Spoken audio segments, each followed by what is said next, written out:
Hi, I'm Jim Talone, and we're here with another Wednesday night talk.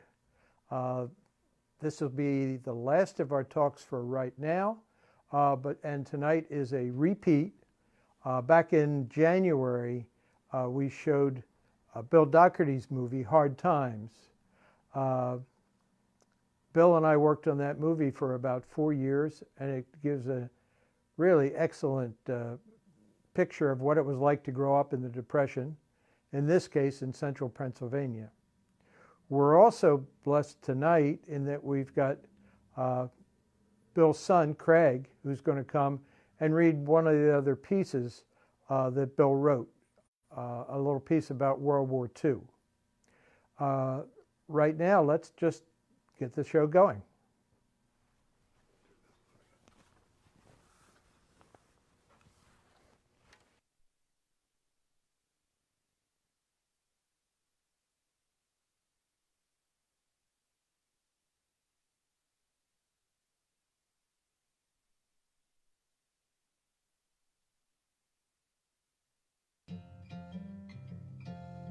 I wouldn't want to go back to those hard times.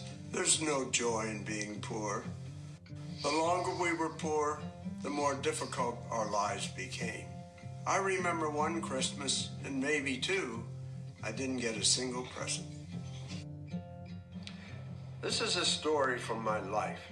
It is about hard times, when so many had so little. I was born into the prosperity of Mechanicsburg in 1925. It came of age in the cold winds of the Great Depression of the 1930s.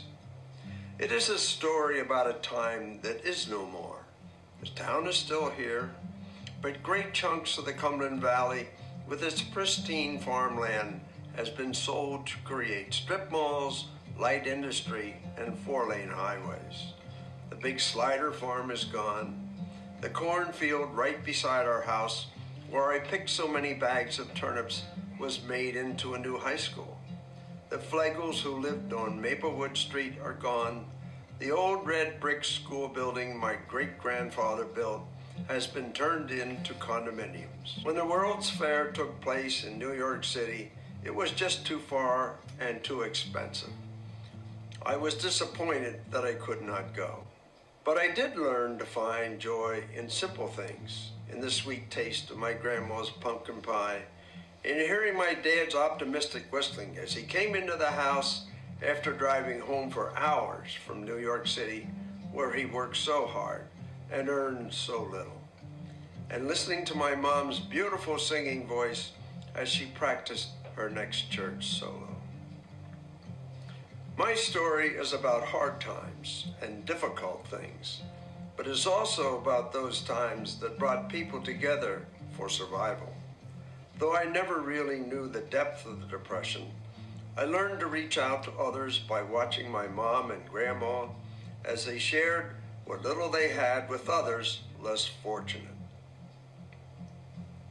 What follows is just one man's story, but it's as true as I can remember it. Bill Dougherty was born in 1925, the only child in an affluent family in the small town of Mechanicsburg, Pennsylvania. One grandfather was a doctor and owned a share of a bank. His father ran a large textile mill. Those last years of the 1920s were good times all across America, but the storm clouds were on the horizon. I think I can remember when I started to believe that the Depression was going to have an effect on me and our family. Heard my dad's car screech around the corner. He came to an abrupt stop. He walked into the dining room and said to my mom, "Dot, we have no money. We are bankrupt." And I didn't know what bankruptcy meant, but I certainly knew what we had no money meant. And then I thought, how could we not have any money? And I thought, I'm getting a little scared. When Bill's dad lost his job, the family moved nearby to his mom's parents' 3-bedroom house, where they were to live for 5 long years. His Aunt Helene had one bedroom, his parents had another, and young Bill had to sleep on a trundle bed at the foot of his grandparents' bed. These were the hard years.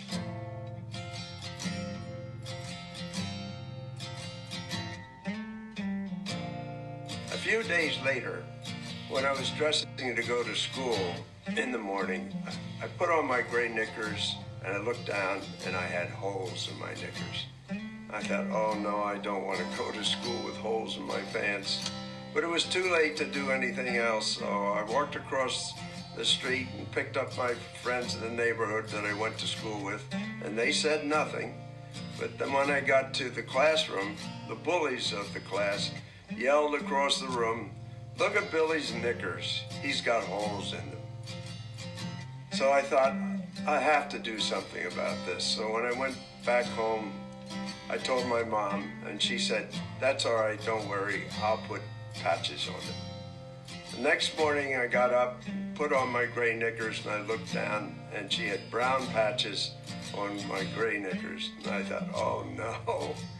And as soon as I got to the classroom, I ran to my desk and sat down so the rest of the class couldn't see my brown patches. And a strange thing happened as time went by. Patches became the fashion. Even brown patches on gray knickers.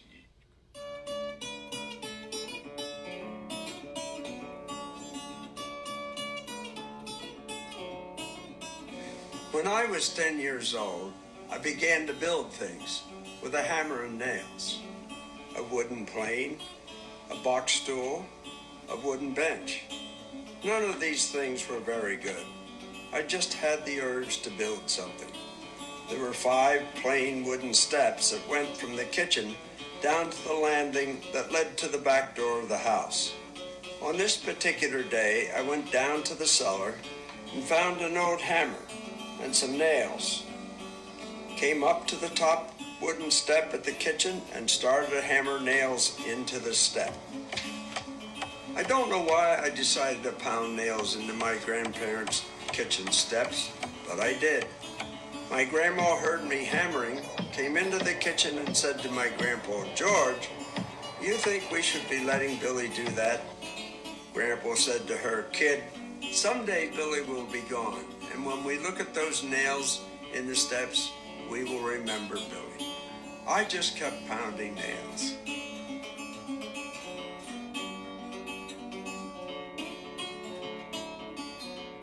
I was coming out of school one day and was walking across the street.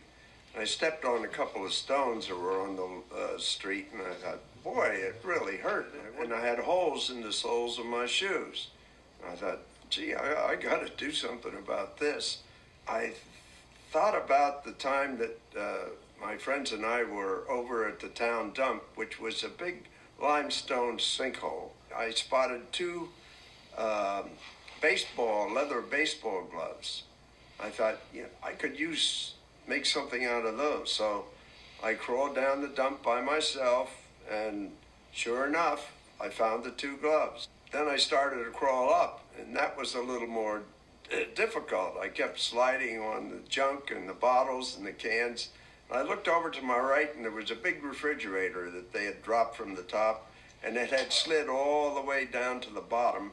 And I went over, crawled over the refrigerator, and kind of crawled and walked up the path that the refrigerator made up to the top. I got out of the dump, walked across the street to my grandfather's house, and went into his garage and got a hold of tin shears that were very sharp and fashioned 2 inserts for my shoes with the tin shears. Put them in my shoes and they worked. But I never told my mom and dad about that because I didn't want to embarrass them, because anything that indicated how poor we were, we tried to keep from each other.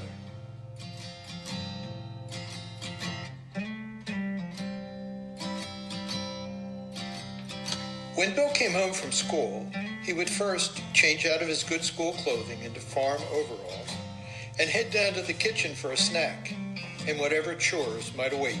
My grandmother would say, Billy, would you go over to the cornfield next door and get us a bag of turnips? I can remember one day when I was picking them and the farmer was there checking his corn, and he waved to me and I waved back. So I believe that during those hard times, the farmers would sow turnip seeds in between the rows of their corn in their cornfields, and then allow the people to go in and pick them because they needed something to eat. And we would have turnips that night. There are times when they cut the turnips up into small pieces and make turnip soup and turnip pie. And God, I hated turnip pie. In fact, the longer I ate turnips, the more I hated them. And to this day, I still don't eat turnips. We really didn't have enough money to go to the store and buy bread, but that led to great memories with my mom and grandma working around the kitchen. Saturday was the day my mom and grandma would work in the kitchen and bake bread and rolls. I would sit on the kitchen stool and watch the two of them work together. Mom would mix the eggs, milk, flour, and yeast, stirring them together with a big wooden kitchen spoon in a big yellow mixing bowl to make the batter. The mix always looked so good to me because it was a rich golden color. When the mixing was finished, I would carry the bowl covered with a white linen towel down to the basement, put it on a shelf in the dark corner of the basement, and wait for the dough to rise. My grandma made the rolls. When the rolls were almost baked, Grandma would pull them out of the oven and, using a baker's brush hot butter on top of the rolls. When the rolls were finished baking, oh, did they smell good. But my grandmother didn't only make the rolls for us.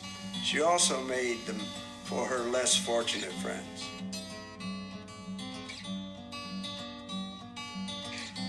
The family was poor, but there was enough food for sharing. And whenever they were able, Bill and his family reached outward to help the less fortunate. Every other week, my grandma would cook a small chicken, bake a loaf of fresh bread, make some gravy, add a quarter pound of butter, and I would carry this meal in the basket to the Major girls' house.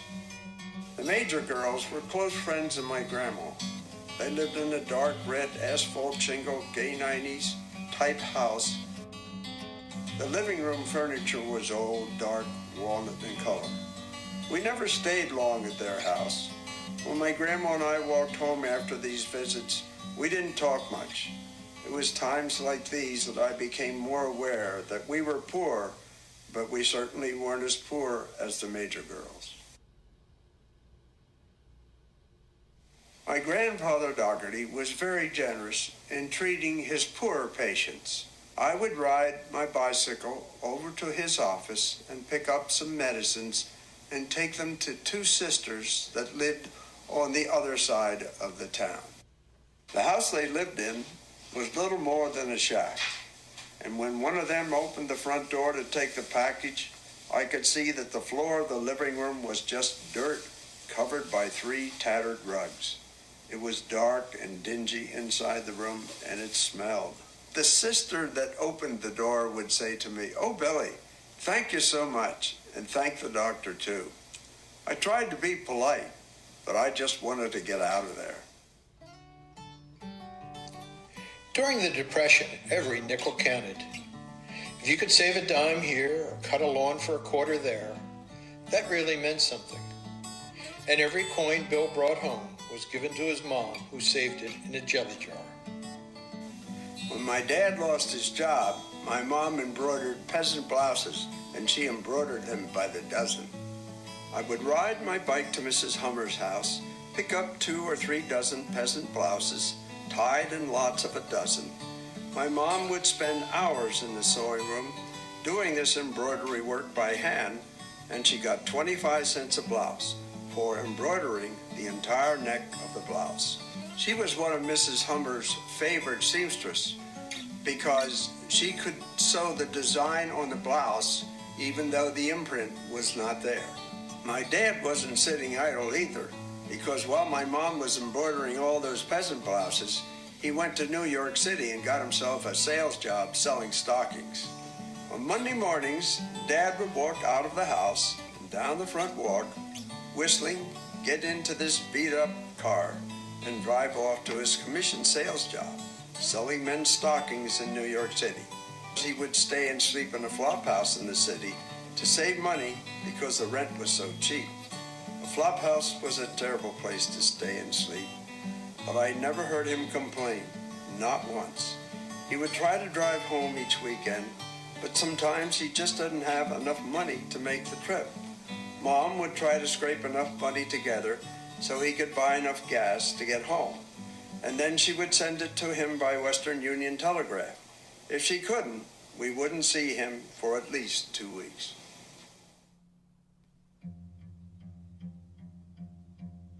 Bill got into trapping after reading a Field and Stream magazine his grandfather had given him. He found out that he could get $2.50 for a muskrat pelt. He bought some traps at Ritter's hardware store and set out for nearby Trindle Springs. He brought his first muskrat into school to show his math teacher.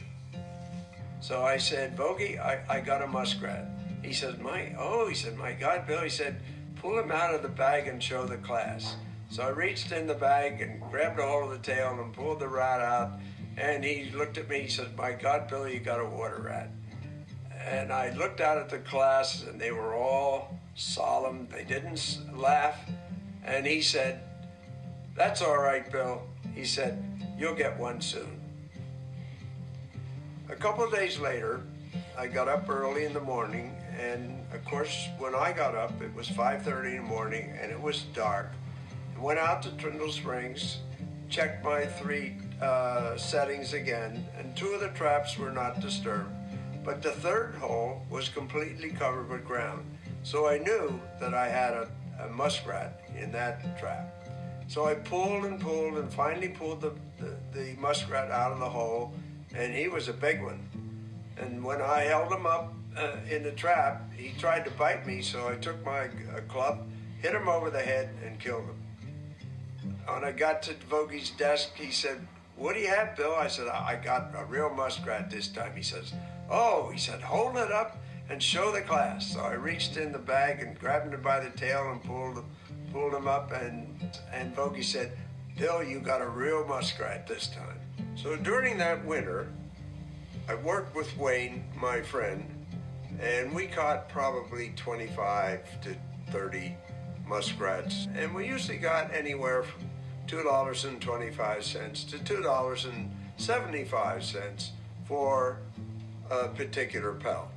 And I could remember taking about $6 or $7 home to my mom and giving it to her and hearing the change jingle in the jar that she kept the change in.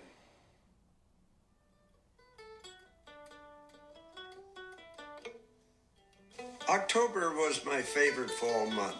The maple trees would light up the streets of our town in blazing fall colors. It was a beauty that I enjoyed, and it was free, and it was ours.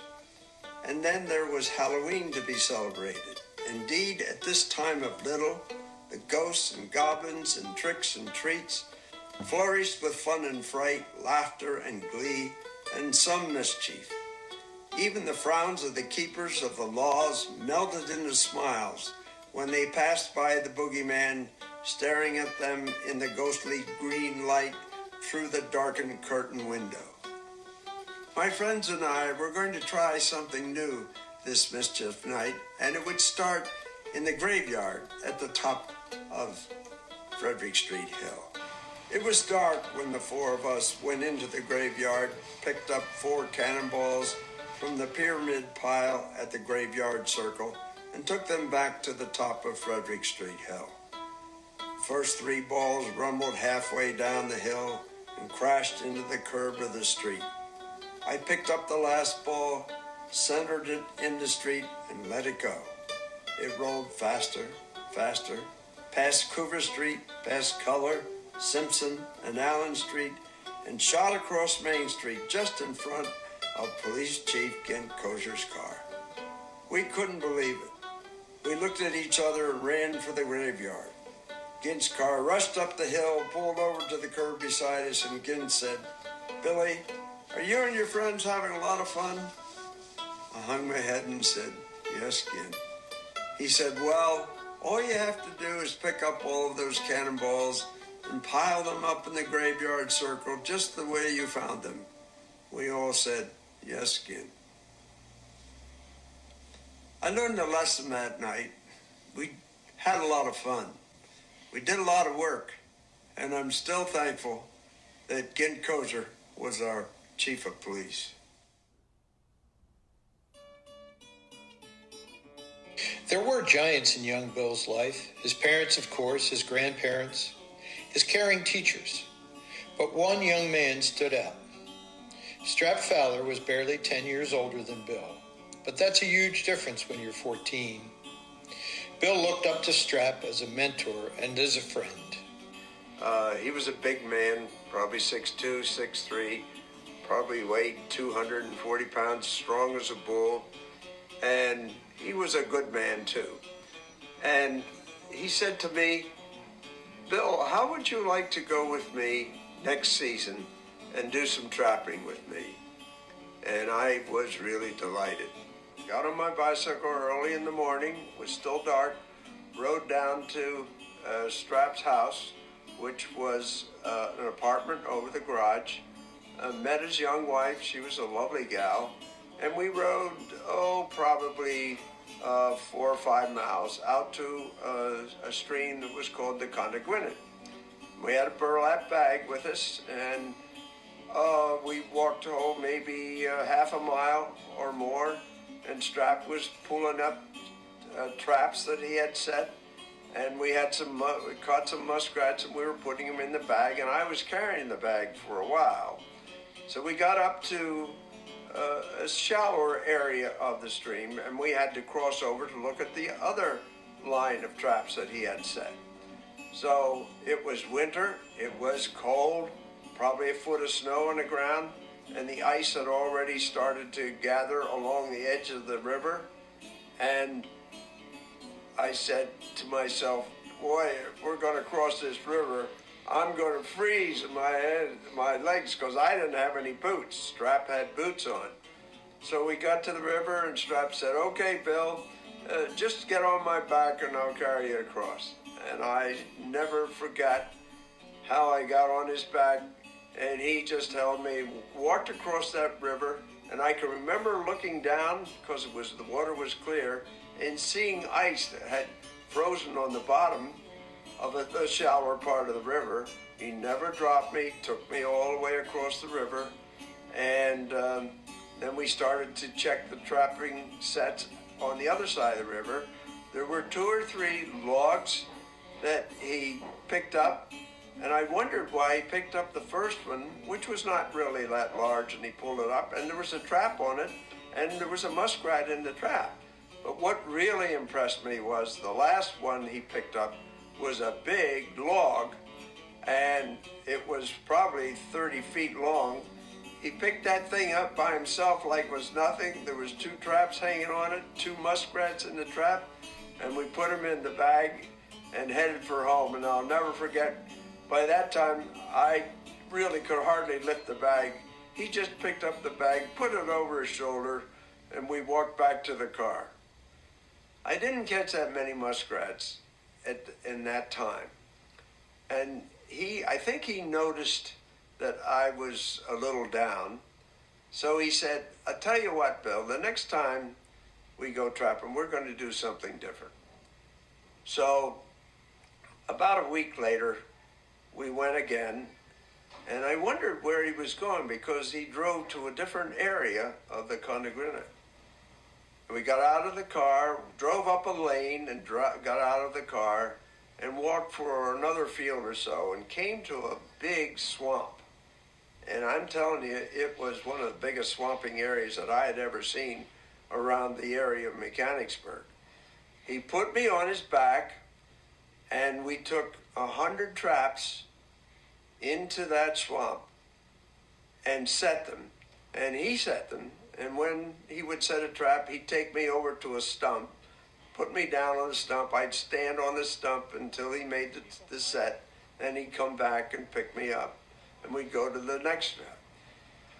We set 100 traps in that swamp, and he told me after that we had them set that they were now my traps. He was lending them to me, and everything that we caught in those 100 traps, he would pay me full price. He was such a good man.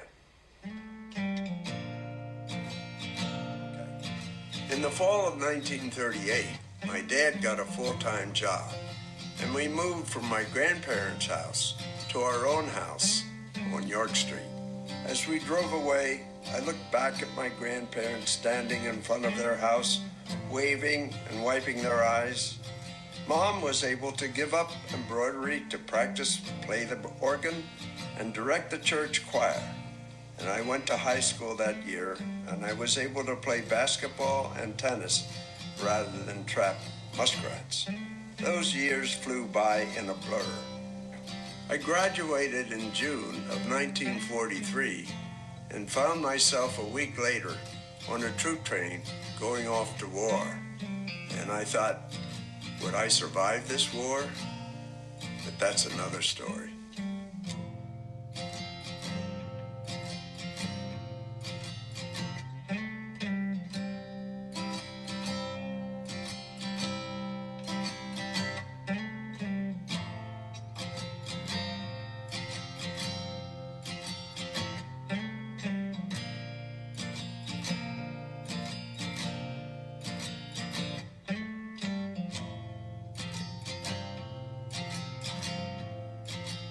Staring at them in the ghostly gleam light through the darkened curtain window.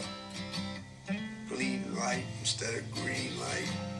Hey, something new this mischief night, and it would stop. Stop. I can't believe that. Okay, my friends and I, after I do 30 repetitions over there, say, okay, just 10 more. And I say, hey, you know, I am 93. Going off to war, wondering if I would survive. A couple of... Oh, but that's... And I just told myself in the middle of that, don't forget to do that.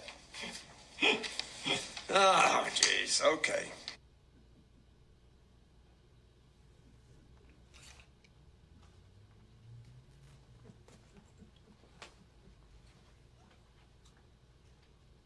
Get my mic back on. Am I back live now? Okay. I really like the ending of that. It was making this movie was just such fun working with Bill on that, and every now and then he would mess up, and sometimes I caught it. Anyway, tonight we want to move this way. Okay. Tonight we have a special treat. Bill did an awful lot of writing, and one of the things I was talking with Jan and Craig today is that we really ought to try to put all this together in a book. Some of it already is in a short book, which is out, but we ought to do some more. So those of you that like Bill's writing, in the near future at some point, I think we'll be able to get something out for that. But right now, Craig is here, and he would like to share with you one of the short pieces from the Second World War section of this. It's a section of the movie we never did get to make. Craig? But it's a lovely little piece. This piece is called Clair de Lune. I was in the Navy in 1944, stationed at an intelligence base on the island of Oahu. I was on weekend liberty and staying at the Royal Hawaiian Hotel at Waikiki Beach, which the Navy had taken over for the duration of the war as a place for rest and relaxation. In the late afternoon, I was sitting on the hotel's pink beach wearing my navy blue shorts and white t-shirt. Out beyond the horizon, Marines were landing and dying on the beaches of Peleliu, 4,700 miles away. I decided to walk up to the veranda for a pineapple fizz. There were about 40 sailors sitting at the tables when I sat down alone with my drink. I sat back, enjoying the breeze from the ceiling fans, and took a sip and noticed a sailor walk into the veranda and sit down at one of the two grand pianos. He had his whites on with his Navy seaman hat on the back of his head. He took a deep breath, squared his hat, looked up at the piano's empty music rack, slowly rubbed his hands together, and then gently placed his fingers on the keys and began to softly play Clair de Lune. His touch was so soft and gentle and finger perfect that it seemed as though the notes were being played by the keys themselves. The music was rich, melodic, enchanting. I sensed a hush. I looked around at the sailors, and they were mesmerized as they listened and watched. He closed his eyes, pushed back his head as the melody soared. When he finished playing, we broke into a long applause. I had to catch a bus back to the base, and I didn't get to congratulate the sailor. As I walked under the high palm trees and out of the grounds of the Royal Hawaiian, I thought, will he live through this war to play again? Will I live through this war to listen again? Okay, thanks very much. That's one of my favorite pieces from Bill. If you have any questions, you can type them into the comment section on the Facebook page now, and we'd be glad to answer any questions. At this point, we don't have any questions. Let's see. Our next show will be the gala, which is our tour through time.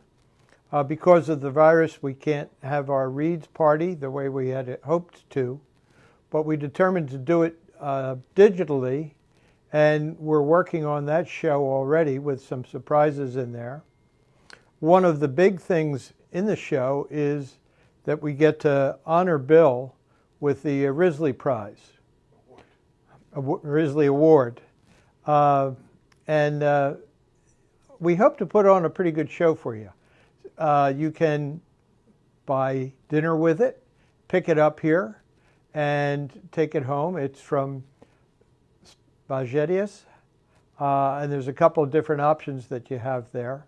Or you can just watch the show, but it's a pay-per-view, this next one.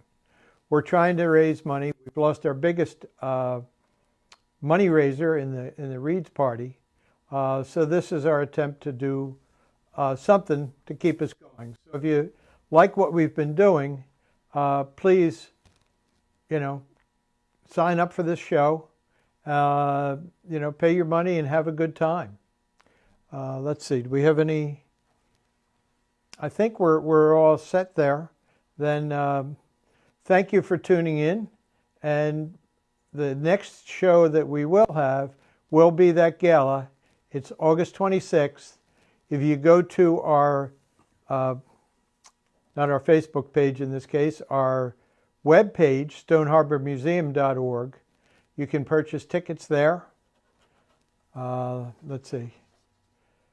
Okay. I'm Jim Talone for the Stone Harbor Museum. We're signing off.